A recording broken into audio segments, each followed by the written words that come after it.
Good morning to all. Welcome to Pioneer Convent School. Today we will start the next chapter of history, kings, farmers and towns. Before starting this chapter, we should take a brief look at the timeline of ancient history so that we can make a connection between Indus Valley civilization with what we are going to study in this chapter. So, हम एक brief idea लेते हैं. हम जो calendar use करते हैं उसकी starting क्या माना जाता है? Birth of Christ. So this is birth of Christ. तो बर्थ ऑफ क्राइस्ट से जितने भी पहले वाले ईयर्स होते हैं, जो पहले का टाइम पीरियड होता है, उसे हम क्या कहते हैं? BCE. BCE means before Christian era. So this point is 600 BCE means 600 years before the birth of Christ. This point is termed as 1300 BCE means 1300 before the birth of Christ and so on.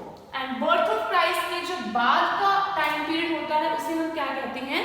CE means Christian era और इसे हम एक और नाम भी कहते हैं AD. AD means Anno Domini.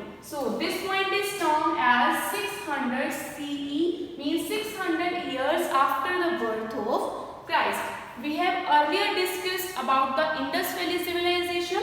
तो Indus Valley civilization का जो ड्यूरेशन था that is 3200 BCE से 1300 BCE तक. आज हम जो चैप्टर पढ़ेंगे उसका जो टाइम पीरियड है वो क्या है? 600 BCE से 600 CE. अब 1300 BCE से 600 BCE का टाइम पीरियड किसी भी बुक में मेंशन नहीं है. सो इस टाइम पीरियड के बारे में हम आज पढ़ेंगे. मतलब इस टाइम पीरियड में हम क्या हुआ इसके बारे में हम आज पढ़ेंगे. सो आफ्टर द डिक्लाइनेशन, मतलब after the decline of IVC means जब इंडस वैली सिविलाइजेशन खत्म हुई थी तो वो पीरियड ऐसा था. This period was known as the Vedic period. उस पीरियड को क्या कहा जाता था? Vedic period. During 1500 BCE to 600 BCE there were several developments. उस पीरियड में काफी सारी डेवलपमेंट्स हुई and this was the period when Aryans came to India. And now who were Aryans? Aryans belongs to ARI. Aryan derived from the word Ari. Ari जिसका meaning होता है foreigners और strangers. Now who were Aryans? Aryans were semi-nomadic pastoral people who inhabited the areas around Caspian Sea in Central Asia, and they entered India through Khyber Pass. Khyber Pass or Hindu Kush mountains around 1500 BCE in search of pastures.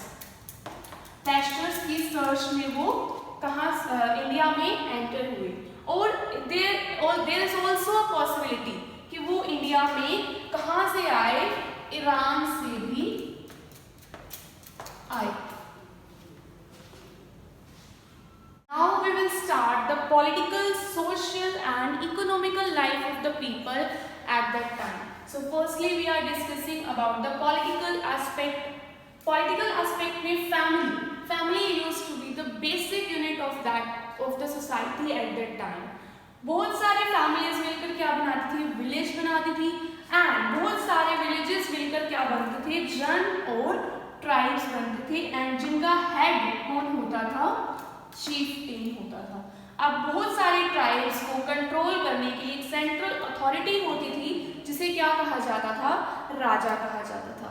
Now we are moving to the social aspect. Social aspect में क्या होता था? There was a joint family system and women had a respectable status. Women को वहाँ पर completely क्या मिलती थी? Respect मिलती थी. And जो language वहाँ पर use होती थी that was Sanskrit, although the local language were used at that time. Now we are moving to the economy. वहाँ पर इकोनॉमी कौन सी होती थी? Rural economy. एंड जो लोगों की एक्टिविटीज होती थी, ऑक्यूपेशंस होते थे, वो कौन सी होती थी? Agriculture and cattle breeding. Now with respect to religion, the people at that time were lovers of religion. वो क्या होते थे? They even worship the sun, the fire and water, etc. And Aryans were considered the originators of the Hindu civilization. अब Aryans की जो sacred books थी, जो पवित्र बुक्स थी, उन्हें क्या कहते थे? वेदास कहते थे. So there are 4 Vedas. Number 1 is Rig Veda, second is Sam Veda, third is Yajur Veda, and the 4th is Atharva Veda. अब धीरे धीरे उस टाइम के लोगों की social, economical and political life में चेंजेस आने लगे. जो ट्राइबल सेटलमेंट्स थी उसको किसने रिप्लेस कर दिया? किंगडम्स ने रिप्लेस कर लिया. अब अगर किंगडम्स आएंगे तो there will be a regular army as well, and उसके साथ साथ क्या हुई? क्लासेस एमर्ज होनी स्टार्ट हो गई. मींस वहां पर लोग, क्लासेस का मतलब पीपल. अब on the basis of occupation हमने क्लासेस को 4 पार्ट्स में डिवाइड किया है. Number 1 is priestly class. Priestly class means the purohit, the pandit, जिसे हम क्या कहते हैं? ब्राह्मण्स. सेकेंड इज किंग्स, सेनापति, जो मिलिट्री क्लास में आते हैं उन्हें हम क्या कहते हैं? Kshatriyas. Third is trading class, means जो इकोनॉमिक एक्टिविटीज थी वो सिर्फ एग्रीकल्चर या कैटल ब्रीडिंग तक लिमिटेड नहीं थी. सो ट्रेडिंग क्लास में क्या आते हैं? वैश्यास आते हैं. And the last class is labour class, जिसे हम क्या कहते हैं? शूद्रास कहते हैं. सो वन इम्पोर्टेंट थिंग कि इनिशियली जो कि क्लासेस डिवाइड हुई थी, they were classified on the basis of occupation, but gradually धीरे धीरे ये क्या हो गए? This became hereditary. Now we will start the second chapter, kings, farmers and towns. हमें जो टाइम पीरियड याद रखना है, that is 600 BCE to 600 CE. So in 6th century BCE, cultivable land came to be considered as the familiar properties. People start owning allegiance to their janpas, not to jan or tribes, as we have earlier discussed. पहले जो लोग थे वो अपने जन्स को या tribes को ट्रिब्यूट्स, एलिजेंस पे करते थे, लेकिन अब जो लोग हैं वो किसको एलिजेंस पे करते थे? अब वो अपनी टेरिटरीज को एलिजेंस पे करते थे, मींस जनपस को. Now janpas means, jan means people and pas means food. So janpas stands for the land where people settle. अब इस जनपद के हमें जो एग्जाम्पल्स हैं वो हम उस एग्जाम्पल पढ़ने से पहले जो लैंड है between the Himalayan and Narmada river वो डिवाइड हो गई 16 इंडिपेंडेंट किंगडम्स में, इंडिपेंडेंट स्टेट्स में, जिसे हम क्या कहते हैं? Mahajanapada. So there are 16 mahajanapada. Buddhist text में भी हमें कितने महाजनपद का मेंशन मिलता है? 16 महाजनपद का मेंशन मिलता है. So here are the examples of some kingdoms. First is Magadha kingdom which corresponds to the present day South Bihar. Another kingdom is Kashi kingdom, Kuru kingdom, Panchal kingdom and Gandhar kingdom. So जो ये Magadh kingdom था, that was very powerful kingdom, most powerful kingdom इसे कहा जाता था. और इसी time period में मौर्यन एम्पायर भी क्या हुआ था? एस्टैब्लिश हुआ था. मौर्यन एम्पायर भी क्या हुआ था? ओरिजिनेट. बात करें टाइमलाइन की कि what we are going to study in this chapter. So सबसे पहले हम किसकी बात करेंगे? मगध किंगडम की, that lasted from 600 BCE to 400 BCE. उसके बाद हम बात करेंगे मौर्यन एम्पायर और मौर्यन किंगडम की, that lasted from 320 BCE to 180 BCE. उसके बाद कुछ डायनेस्टीज हैं, जिसके कुछ स्मॉल डायनेस्टीज हैं जिसका हम मेंशन, जिसके बारे में हम डिस्कस नहीं करेंगे. And last dynasty is Gupta dynasty और the Gupta kingdom, that lasted from 320 CE to 550 CE. Now from 6th century BCE, means 600 years BCE, a lot of states, kingdoms and empires started to emerge. What is the difference between kingdom and empire? So kingdom is ruled by a king or queen and comprises of homogeneous population. Homogeneous means people who share same culture, same history and same language.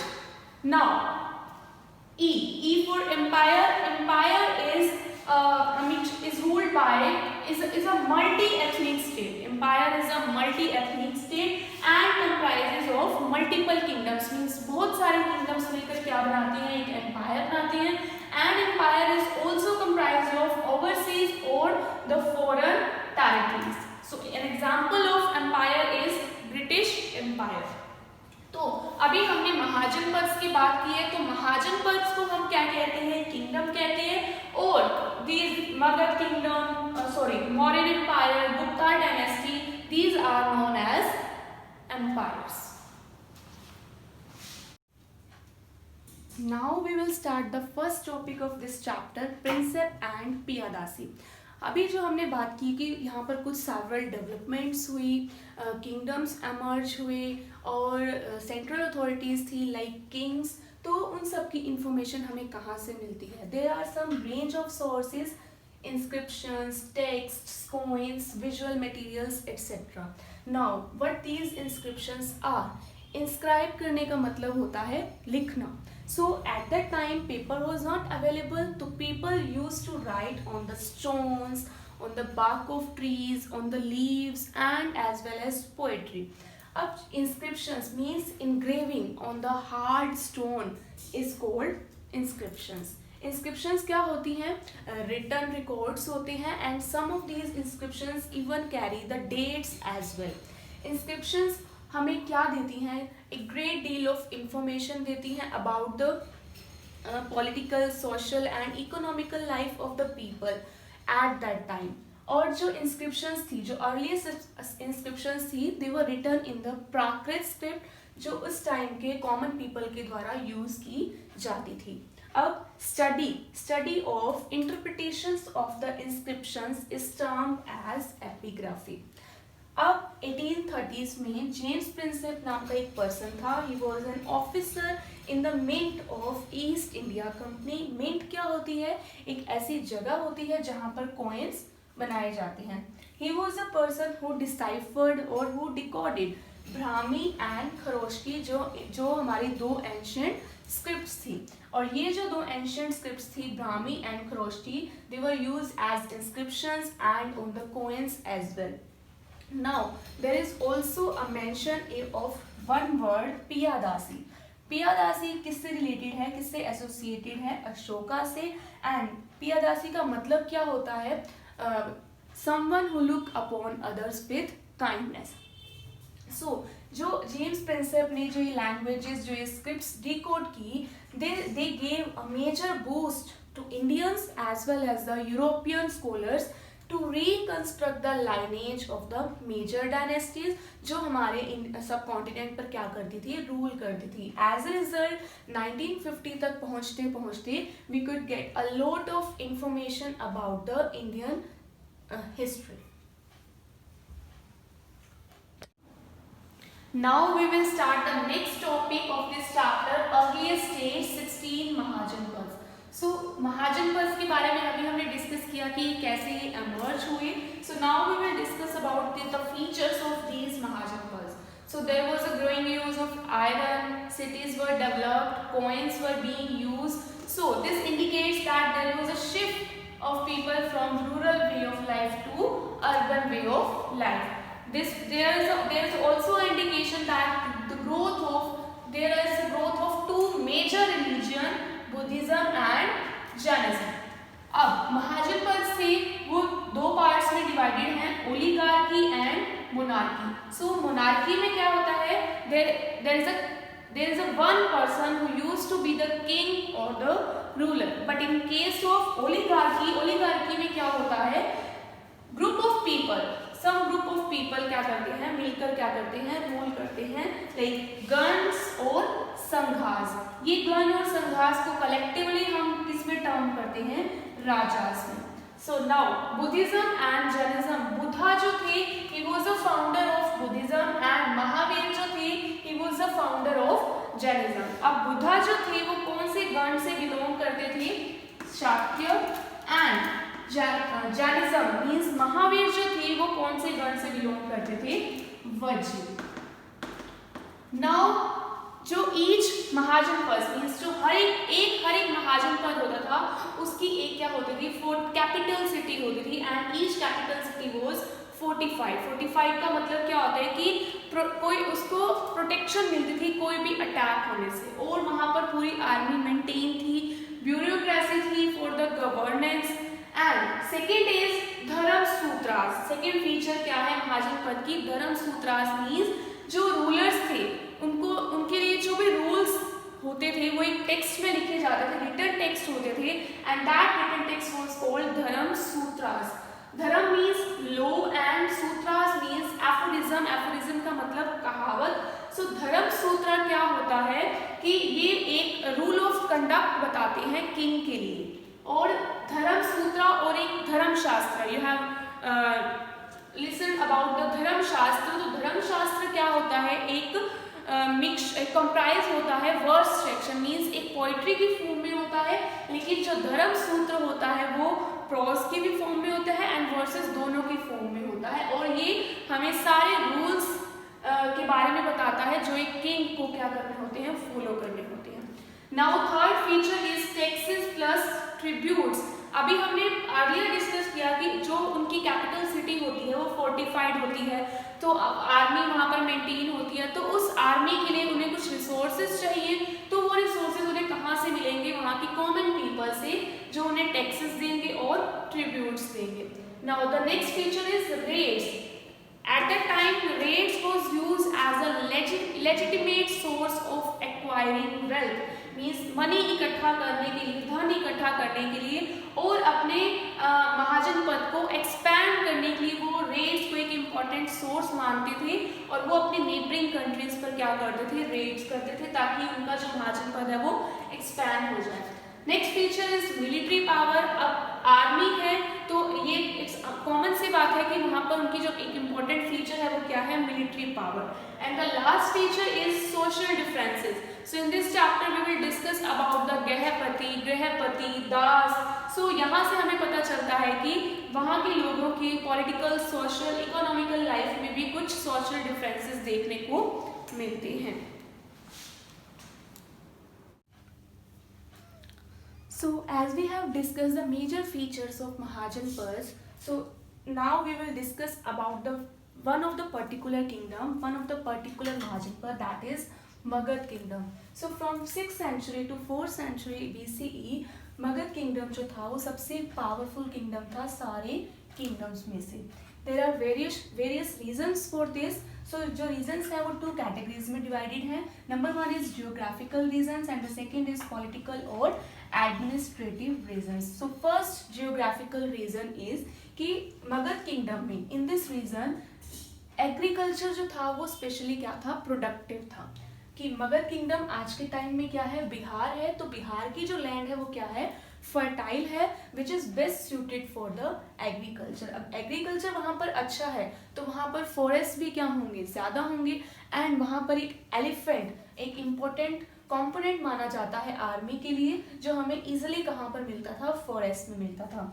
Third geographical region क्या है कि वहाँ पर हमें minerals काफ़ी, यहाँ पर इस रीजन में मिनरल्स भी बहुत सारे पाए जाते हैं, और यहाँ पर जो आयरन माइंस हैं वो इजीली अवेलेबल हैं इन अबेंडेंस, तो हमें टूल्स के लिए, वेपन्स के लिए रिसोर्सेज जो है वो इजीली यहाँ पर अवेलेबल हो जाते हैं।